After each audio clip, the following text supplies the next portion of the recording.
শীঘ্রই মাত্র 30 মিনিটে আবুধাবি থেকে যাওয়া যাবে দুবাই উড়ন্ত ট্যাক্সিতে। আবুধাবি থেকে দুবাই যাওয়া যাবে 30 মিনিটে। দুই শহরে উড়ন্ত ট্যাক্সি পরিষেবা চালুর মাধ্যমে শুরু হচ্ছে এই ব্যবস্থা।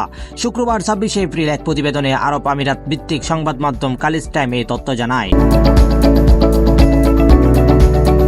প্রতিবেদনে বলা হয়, যুক্তরাষ্ট্রভিত্তিক সংস্থা জুবি এভিয়েশন আগামী 2026 সাল নাগাদ বাণিজ্যিক যাত্রী পরিষেবার জন্য electric take off and landing eVTOL air ট্যাক্সিগুলোর কার্যক্রম শুরু করবে বলে ধারণা করা হচ্ছে।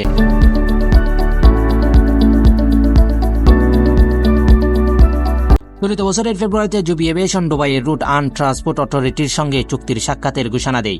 এই চুক্তি মোতাবেক 2026 সালের প্রথম দিকে আরব আমিরাতে এয়ার ট্যাক্সি চালুর কথা রয়েছে।